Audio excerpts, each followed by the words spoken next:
નમસ્કાર દર્શક મિત્રો, આપ નિહાળી રહ્યા છો N24 ગુજરાતી। તો નજર કરીશું આજના મહત્વના સમાચાર પર। વડોદરા નજીક દિલ્હી મુંબઈ એક્સપ્રેસ વે પર આજે વહેલી સવારે ગંભીર અકસ્માત સર્જાયો છે। માતરથી વડોદરા તરફ જતા બોડકા ગામ પાસે બે ટ્રકો વચ્ચે થયેલી ટક્કરમાં એક ટ્રક ડ્રાઈવરનું ઘટના સ્થળે જ મોત નીપજ્યું છે।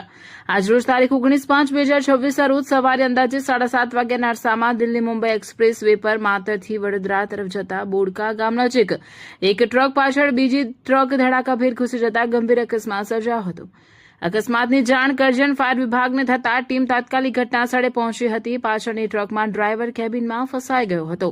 ફાયર વિભાગે આધુનિક હોલ મેટ્રો હાઇડ્રોલિક ટૂલ્સની મદદથી ટ્રકના પતરા કાપી ડ્રાઈવરને બહાર કાઢ્યો હતો, પરંતુ ડ્રાઈવરને બહાર કાઢતા પહેલા જ તેનું મોત નીપજ્યું હોવાનું સામે આવ્યું છે। મૃતકની ઓળખ આરિફભાઈ ગુલામ હુસેન દાદલિયા તરીકે થઈ છે। જાણવા મળ્યા મુજબ પાછળની ટ્રકમાં માત્ર ડ્રાઈવર જ સવાર હતા અને ટ્રકમાં ડ્રાય કેમિકલ પાવડર ભરાયેલો હતો।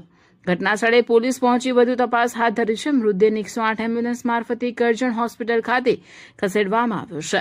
ફિલહાલ અકસ્માતનું ચોક્કસ કારણ જાણવા પોલીસ દ્વારા તપાસ શરૂ કરવામાં આવી છે। દિલ્હી મુંબઈ એક્સપ્રેસ વે પર વારંવાર સર્જાતા અકસ્માતો ફરી એકવાર સુરક્ષાને લઈને સવાલો ઉભા કરી રહ્યા છે।